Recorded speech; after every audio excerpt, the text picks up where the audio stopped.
Good morning, Ganothi Seutan. Peace, love, and blessing to you and your family. And just best, happy, healthy, prosperous wishes to you.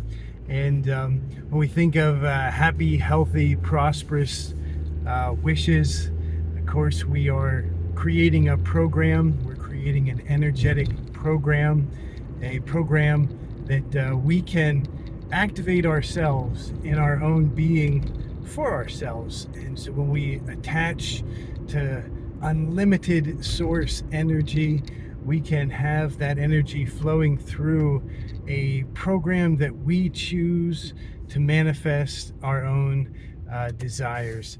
And a long time ago, I was in a meeting and I was listening to a trainer, and he said, if you don't have your own vision, you'll end up fulfilling someone else's.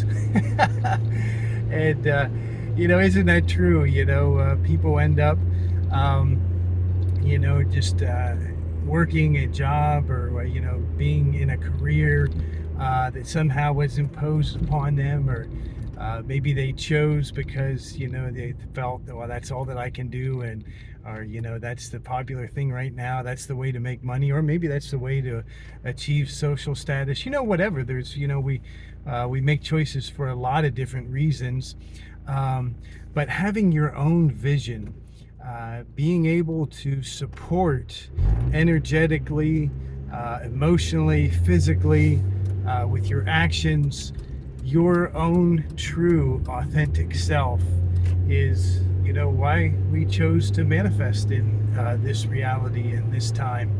And it's really interesting when we look into the realm of quantum physics and see how matter is just so absolutely responsive to our emotions, to our energy. And of course, the best way to get this type of information in a way that is going to meet you where you are right now. And that's what's really important too, because sometimes we get into ideas, or into faiths, or religious disciplines, or religious traditions, or a lot of different things, trying to solve something in our life.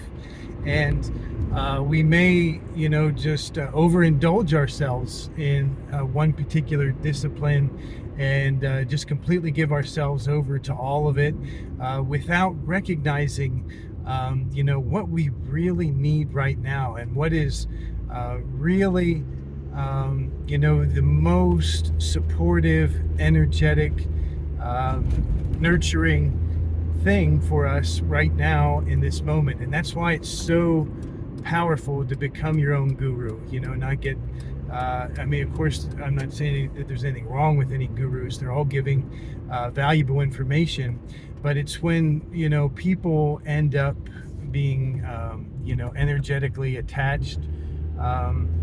Sometimes you end up being energetically attached to a vampire.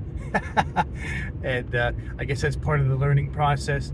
But when you go into any type of process, knowing, listen, everything is not for me.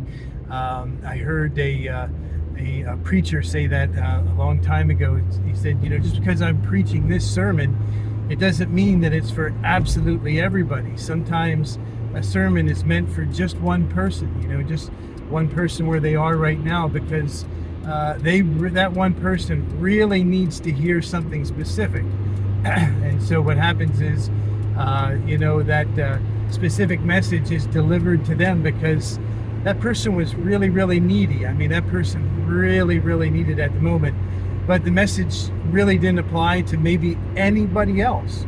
And so when we get into error is when we take all information, all instruction that we are exposed to, and apply it to ourselves and follow it.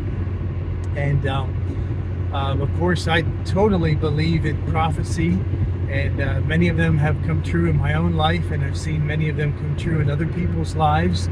And but the cool thing about prophecy is it's dependent on the condition of the times. And sometimes a prophet will enter spiritually into the timeline that they're currently experiencing, and honestly share what they saw.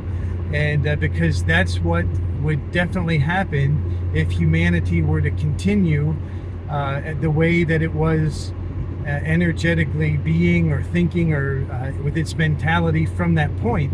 But what happens is that a lot of times it changes. And it's kind of like the Jonah story. Jonah went to Nineveh completely against his will. And he went there, he delivered the message, and they repented. But he totally didn't believe that they were going to repent. He didn't believe that they were worthy of repenting. And when they did repent, he threw a fit about it. So it just shows us that we can get locked into a mindset based on our expectancy, which is usually controlled by experiences from the past, and sadly a lot of times negative experiences. So why would we want to continue to just create patterns that are based on negative experiences? Of course, that comes when we're living in survival, when we're living in fear, when we're living in fear of the future, fear of what might go wrong, or that type of mentality. That's why it is completely to our benefit to start raising our energy out of our lower chakras, out of our survival chakras, raise it to our heart chakra, achieve heart coherence. And anyone will really, really benefit from just Googling heart coherence. Maybe that'll be another part of your journey, towards finding that which works for you. You'll find a meditation, or you'll find a teaching or an explanation. I mean, there's just so much out there. That's what is so just amazingly cool and truly astounding about our internet age. If you want to learn something, all you got to do is Google it, and you'll find it right there at your fingertips. And that's why I firmly believe that we are on the path. We are on the path of restoring the earth back to the original garden paradise, because that's what everybody wants anyway. Everybody wants to live in peace. Everybody wants to live in plenty. Everybody wants to live in health.